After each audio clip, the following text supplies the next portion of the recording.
आज का विषय रखा गया है उच्च विद्यालय भूसी में कि विद्यालय की आवश्यकता क्यों है या विद्यालय हमारे लिए क्यों जरूरी है। यदि जैसे कोचिंग संस्थान भी खुले हुए हैं, लोग ट्यूशन करने के लिए भी जाते हैं, फिर भी विद्यालय की संकल्पना क्यों पड़ी या इसका उद्देश्य क्या हो सकता है, कोई बच्चा बताना चाहेगा? कोई एक बच्चा या दो बच्चा जो बताना चाहते हैं कि विद्यालय की ज़रूरत क्या है। कोई लड़की? हाँ बताओ। क्योंकि विद्यालय में हमेशा बच्चे सब आते रहते हैं, उनका लक्ष्य है कि वो अपने सपना का पूरा भी कर सकें। इनका कहना है विद्यालय में रोज़ बच्चे आते रहते हैं और उनका लक्ष्य है कि अपना सपना पूरा करें। चलिए, इनका प्रयास अच्छा रहा। और कोई? हाँ बोलो। फैमिली में जो शिक्षा मिलती है उससे बेहतर शिक्षा हमारे विद्यालय में मिलती है। परिवार में जो शिक्षा मिलती है उससे अच्छी शिक्षा के लिए विद्यालय आते हैं। चलिए आप बताइए। और विद्यालय में सब सब्जेक्ट पढ़ाई होता है और सब टीचर लोग बढ़िया से सब पढ़ाते हैं। विद्यालय में सारे सब विषय की पढ़ाई होती है, इसलिए विद्यालय हम आते हैं। आप लोगों में? हाँ बोलिए। क्या? उच्च शिक्षा के लिए विद्यालय आते हैं। और कोई? हाँ, वेरी गुड। सर, हमें ज्ञान मिलता है, शिक्षा मिलता है कि हमें आगे जाके मेहनत करना चाहिए, पढ़ाई के लिए अपना सपना पूरा करना चाहिए, माँ बाप को खुश रखना चाहिए। ज्ञान के लिए आते हैं, माता पिता को खुश रखने के लिए आते हैं। छोटी सी बच्ची ने बहुत अच्छा प्रयास किया है। और कोई?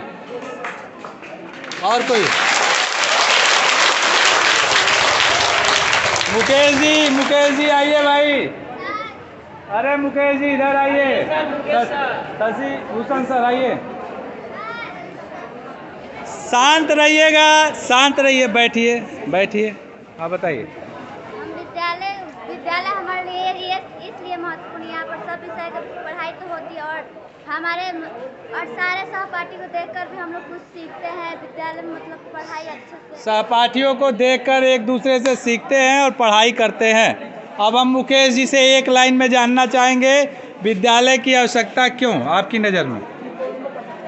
देखिए, समाज को अगर सही दिशा पर ले जाना है तो शिक्षा बहुत आवश्यक है और किसी भी तरह की औपचारिक शिक्षा के लिए एक विद्यालय का होना बहुत ही आवश्यक है। और एक मानव को मानव बना देना, उसके अंदर मानवता का गुण लाना है, तो वह स्कूल से ही संभव है। इसलिए विद्यालय नितांत आवश्यक है। मानव के मानवता के गुणों के लिए मुकेश सर बोले हैं विद्यालय की आवश्यकता है। शशिभूषण सर कुछ कहेंगे? हाँ सर, हाँ बताइए।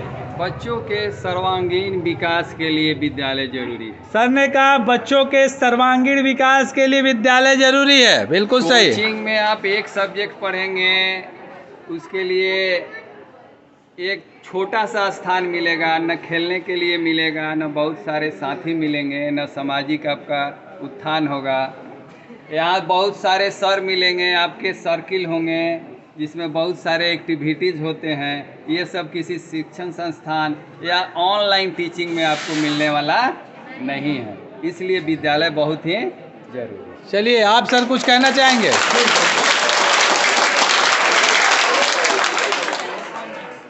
देखिए, एजुकेशन जो है वो आप कहीं भी ले सकते हैं, कोचिंग संस्था हो या घर पे या यूट्यूब के माध्यम से।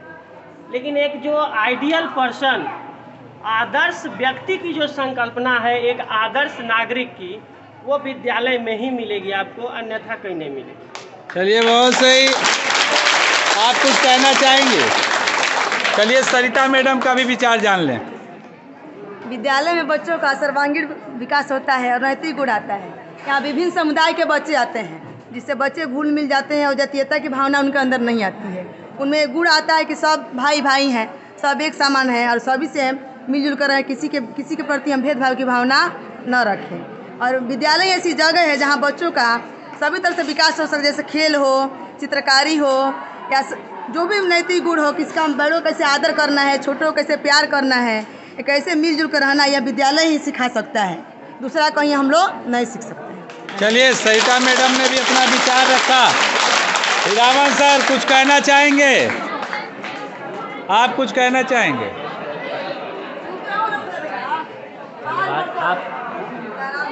विद्यालय जरूरी है, आप लोग सभी जानते हैं। हालांकि नहीं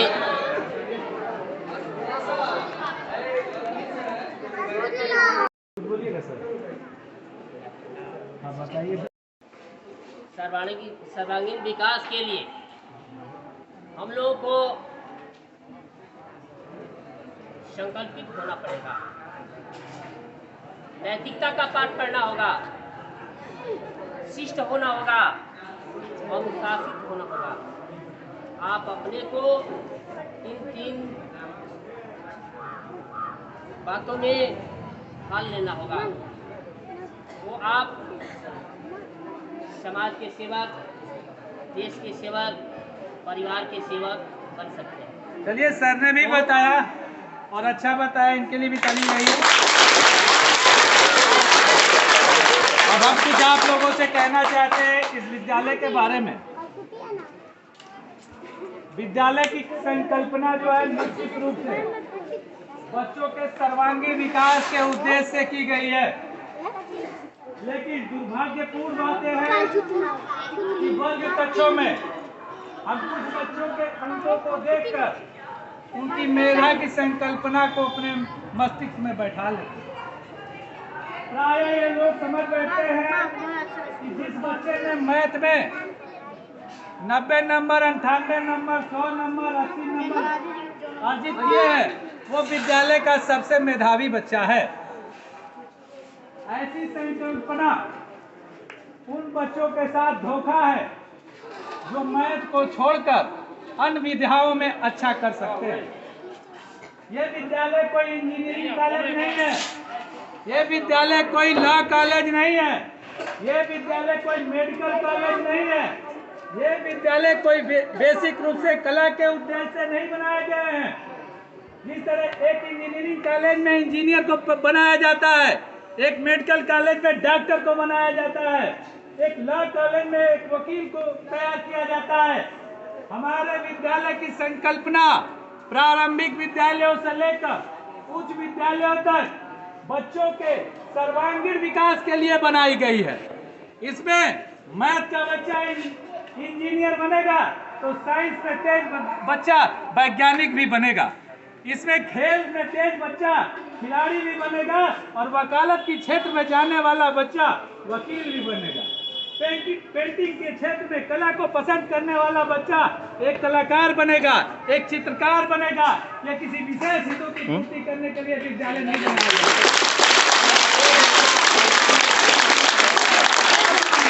जब हम इस प्रकार की संकल्पना को लेकर बढ़ते हैं तो ऐसे बच्चों के मान और सम्मान को गिराने का काम करते हैं और वर्ग कक्ष में इस प्रकार का माहौल पैदा करते हैं कि तुम्हारा तो नंबर कम है, तुम सबसे मूर्ख लड़का, तुम तो कुछ नहीं जानता, तुमको विज्ञान नहीं आता है, तुमको मैथ नहीं आता है, और हम उसकी बौद्धिक क्षमता का विकास उसके चंद अंकों से करने लगते हैं।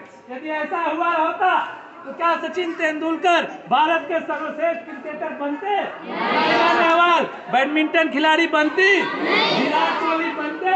ऐसे तमाम उदाहरण, लता मंगेशकर, किशोर कुमार, तमाम उदाहरण भरे पड़े हैं। चाहे संतोष यादव हो, बछेंद्री पाल हो, जिन्होंने जो शिक्षा के क्षेत्र में पीछे रहे लेकिन अपने कला और अपनी रुचि के बल पर आगे बढ़े।